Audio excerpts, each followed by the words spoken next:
Okay guys, I'm Prof. Joe. I'm a professor for automation and measurement technology at the University of Kempten in the very south of Bavaria, and today we are going to talk about some measurement devices and how they're working as part of my lecture Measurement Technology.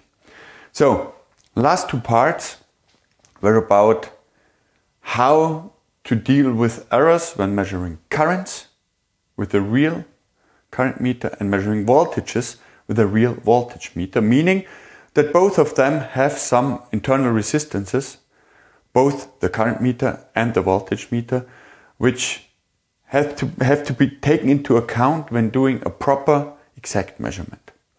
Those systematic errors can be corrected, as we already learned. And now the final question about measuring currents and voltages is, how do we measure them? How does that work? And to be honest, nowadays, that's quite simple.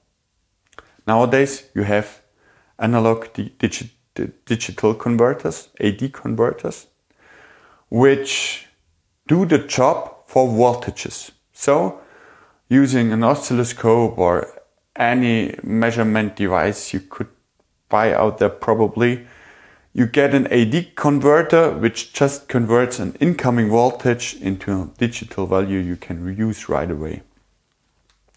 We'll go into much more details about AD converters in the chapter for AD and DA converters. So I don't want to talk too much about that. But fact is, those converters manage to give us a value for an incoming voltage, whereas they also have some internal resistance. Having said that, there were some other ways of measuring voltages and currents some time behind us, which were some moving coil instruments or some bimetal measuring devices or some hot wire measurement devices and so on. As I said, I won't go into detail about them, but they gave us the possibility to both have a measurement device which is only for currents or only for voltages. Now, using AD converters, we normally only get the possibility to measure voltages.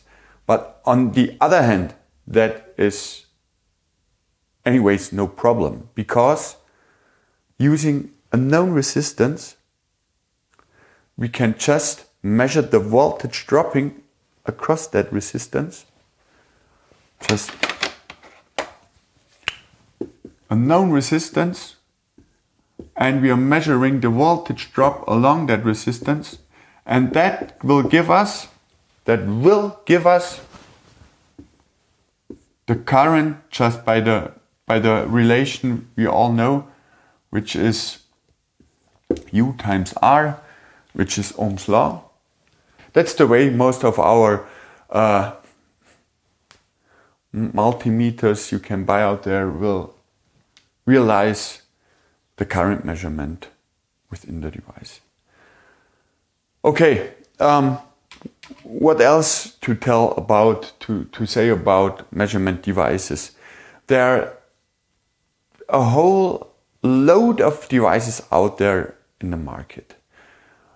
Most of the time you will get hold of some devices which look like multimeters. You all know about those, which can be bought quite cheap, but give you everything you need to have to do a rough measurement of any voltage or current. By doing a rough measurement, I mean you can do a measurement within the range of millivolts or microvolts even, using a cheap measurement device. Most of those measurement devices will have internal resistances for voltage measurements around 1 to 10 mega ohms, and for current measurements in the ohm range. Whereas when you buy the more expensive stuff, you get some more precise measurements, smaller errors. That's in the data sheet. That's not the numbers which are displayed. It's the stuff which is in the data sheet which tells you how to deal with that number displayed to get your real error. Just remember that, that's an important fact. So more expensive measurement devices will give you more precision, will give you smaller errors, but for sure will also give you high internal resistances, for example, when measuring voltages. Meaning that an expensive voltmeter will have an internal resistance of 10 gigaohms. So another factor of 1000 more than the cheap ones. For all of those cases, normally that device is enough to do any measurement you want to do, as long as you you deal with those errors given by the datasheet of the measurement device. Having said that, the datasheet provides you with much more information, for example, of how to connect your device, how to do proper current measurements with a device which is normally only built for measuring voltages, and so on. So again, my hint is to look into your datasheets to get to know of how to use your instruments, your voltage and current measurement devices, and of how big those errors are, how those errors can be calculated, and how those errors can be used or should be used further, depending on some environmental circumstances and so on. Okay, if you like that stuff, feel free to subscribe. And next chapter, we will talk about resistance measurements. So we were talking about voltage and current measurements. So the next step is to talk about resistance measurements. And for now, have fun. See you next time.